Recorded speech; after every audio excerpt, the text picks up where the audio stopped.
কিছু কিছু রান্না থাকে যেটা রান্না করতে গেলে কোনো বিশেষ মানুষের কথা মনে হয়, অথবা এই রান্নাটা তার খুব প্রিয়, এটা ভেবেই রান্না করা হয়। ঠিক এরকম একটা রান্না হচ্ছে আজকে এই মাছের রেসিপিটা। এই রেসিপিটা আমি আমার অনেকের কাছেই শুনেছি। আমার আমার আম্মা বলতেন যে তার মেয়ে এই রান্নাটা খুব ভালো করেই করে, এবং তার কাছে এই মাছের রেসিপিটা নাকি খুবই ভালো লাগতো। আসসালামু আলাইকুম। আজকে আমি একটা মাছের রেসিপি নিয়ে এসেছি যেটা আমার মায়ের কাছে খুবই প্রিয়।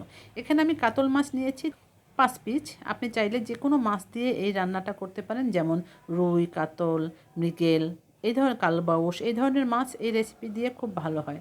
ধুয়ে সুন্দরভাবে পরিষ্কার করে হলুদ, মরিচ, লবণ আর সামান্য একটু সরিষার তেল দিয়ে মেখে নিয়েছি এবং 10 মিনিট এটা রেস্টে রেখেছি। তারপরে একটা ফ্রাই প্যান নিয়েছি, তাতে বেশ একটু পর্যাপ্ত পরিমাণে তেল নিয়েছি। আর এই তেল দিয়ে মাছটা আমি ভেজে নেব। আমি সরিষার তেল দিয়েছি, কারণ আমার বাসায় আমি সরিষার তেল দিয়ে রান্না করি। আপনি চাইলে এখানে সয়াবিন তেলও দিতে পারেন।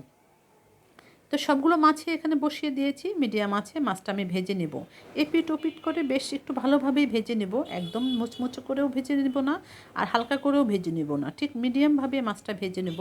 এখানে একটু যেহেতু বড় মাছ তাই একটু সময় লাগবে, আর একটু ছোট মাছ হলেও সেটাও কিন্তু একইভাবে ভেজে নিতে হবে। তো এপিট ওপিট করে উল্টে পাল্টে আমি মাছটা বেশ ভালোভাবে ভেজে নিয়েছি। আর প্রথমেই একটু বেশি তেল দিয়েছি, এই জন্য একটু বেশি তেলে মাছটা ভাজলে এটা একদম সুন্দরভাবে মুচমুচেও হবে না, কিন্তু ভাজাটাও খুব সুন্দর হবে। আর আমি এই তেল দিয়ে রান্না করব যেহেতু, তাই প্রথমেই একটু বেশি তেল দিয়েছি। আপনি চাইলে পরে আবার তেল অ্যাড করতে পারেন, অথবা প্রথমেই একটু কম তেল দিয়ে ভেজে নিতে পারেন। ওই তেলটাই রেখেছি, যে তেল দিয়ে আমি এখন পরবর্তী রান্নাগুলো করব। সেখানে দিয়ে দিলাম বড় সাইজের দুটো পেঁয়াজ কুচি। পেঁয়াজটা একটু বেশ ছোট করে কেটে নিয়েছি, তারপর এটা দিয়ে দিলাম। আর এখানে সাথে সাথে দিয়ে দিলাম একটা ছোট সাইজের টমেটো, মাঝখানে কেটে দিয়েছি। চাইলে আপনি কিন্তু এখানে টমেটো পেস্ট করেও দিতে পারেন, সেটাও ঠিক আছে, তবে সেটা দিলে একটু পরে দিতে হবে। আর আমি যেহেতু আস্ত টমেটো দিয়েছি তাই প্রথমে দিয়ে দিলাম, যাতে সমস্ত মশলার সাথে এটা একদম সফট হয়ে যায়। এই অবস্থায় দিয়ে দিলাম হাফ চা চামচের একটু কম আদা বাটা, আর দিয়েছি মেইন একটা ইনগ্রেডিয়েন্টস যেটা হচ্ছে সরিষা বাটা হাফ চা চামচ। সরিষা বাটা দিলে এই মাছের রেসিপিটা আমাদের কাছে একটু আলাদা টেস্ট হয়। পেঁয়াজ রসুন বাটা দিয়ে দিলাম 1 টেবিল চামচ। সরিষা বাটা দিয়ে যদি কখনো মাছ রান্না করা হয় সেক্ষেত্রে তেলের পরিমাণটা একটু বেশি দিতে হয়। তা না হলে অল্প তেলে সরিষা ভাজলে কিন্তু সেটা তিতা হয়ে যায়। তাই একটু বেশি পরিমাণে তেল দিয়েই কিন্তু এই রান্নাটা করতে হবে। আপনি যদি সরিষাটা এখানে দিতে না চান সেক্ষেত্রে ঠিক আছে, তবে সরিষা বাটা দিলে কিন্তু টেস্ট হয়। 1 চা চামচের 1/3 দিয়ে দিলাম হলুদের গুঁড়া। যেহেতু আমি মাছ ভাজার সময় একটু বেশি পরিমাণে হলুদের গুঁড়া দিয়েছি, তাই এখানে হলুদের গুঁড়াটা একটু কম দিয়েছি। হাফ চা চামচ জিরার গুঁড়া দিয়েছি, আর হাফ চা চামচ দিয়ে দিলাম কালো গোলমরিচের গুঁড়া। যেহেতু আমি এখানে কোনো কাঁচামরিচ বাটা বা কাঁচামরিচ দিইনি, অথবা লাল মরিচের গুঁড়াও দিব না, তাই কালো গোলমরিচের গুঁড়া দিয়ে ঝালটা অ্যাডজাস্ট করে নেব। আর সুন্দর একটা কালার আসার জন্য দিয়ে দিলাম এখানে কাশ্মীরি মরিচের গুঁড়া, যেটা শুধু দেখার সৌন্দর্য, সুন্দর একটা কালার আসবে।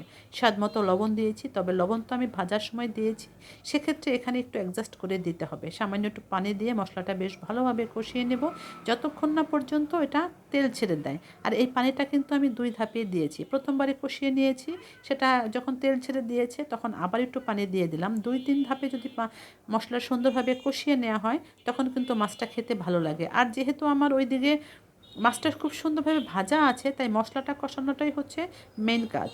আবার একটু পানি দিয়েছি, পানি দিয়ে এইবারে সুন্দরভাবে এটা কষিয়ে নেব। প্রথমেই বলেছি যে বেশ ভালোভাবে মশলাটা কষানোটাই হচ্ছে মেইন কাজ। মাছ যেহেতু ভাজা আছে, সুন্দরভাবে মিডিয়াম আছে আমি বেশ কিছুক্ষণ ধরে মশলাটা কষিয়ে নিয়েছি। আবার যখন একদম পরিপূর্ণভাবে তেল ছেড়ে দিয়েছে, তারপরে এখানে আমি ঝোলের জন্য পানি দেব। আর এই ঝোলের জন্য যে পানি দেব সেটা কিন্তু অবশ্যই এখানে গরম পানি দিতে হবে। কোনোভাবে এখানে ঠান্ডা পানি দিয়ে কিন্তু ঝোল দেওয়া যাবে না, সেক্ষেত্রে কিন্তু মাছের যে ঝোলের যে টেস্ট সেটা পাওয়া যাবে না। আর রান্নার মাঝখানে যখনই কোনো পানি অ্যাড করা হয় সেটা কিন্তু অবশ্যই ঠান্ডা পানি দেওয়া যাবে না। ঠান্ডা পানি দিলে এটা কখনোই একটা পারফেক্ট টেস্ট আসবে না। তো আমার যখন ঝোলে সুন্দরভাবে বলক এসে গেছে তখন আমি এখানে দিয়ে দিলাম মাছগুলো। মাছগুলো দিয়ে এপিট ওপিট করে বেশ কিছুক্ষণ রান্না করে নিয়েছি। চাইলে আপনি এটা একটু ঘন, মানে একটু মাখা মাখা করে নিন, আর চাইলে আপনি একটু হালকা একটু ঝোল ঝোলও রাখতে পারেন। এই ঝোলের ব্যাপারটা সম্পূর্ণ ডিপেন্ড করে আপনার উপরে, আপনি কেমন ঝোল পছন্দ করেন সেটা। তবে আমি এখানে একদম ঝোলটা মাখা মাখা করে নিয়েছি, যেটা খেতে খুব ভালো লাগে। এই যে মশলাটা থেকে যায়, এই মশলাটা দিয়ে যদি গরম ভাত মেখে খাওয়া যায় সেটা সত্যি খুব ভালো লাগে। তো এইরকম মাখা মাখা যখন হয়ে গিয়েছে তারপরে এটা আমি সার্ভ করেছি। নিশ্চয়ই আজকের রেসিপিটা আমাদের কাছে ভালো লেগেছে। যদি ভালো লেগে থাকে তাহলে প্লিজ আমার চ্যানেলটি সাবস্ক্রাইব করে দিবেন।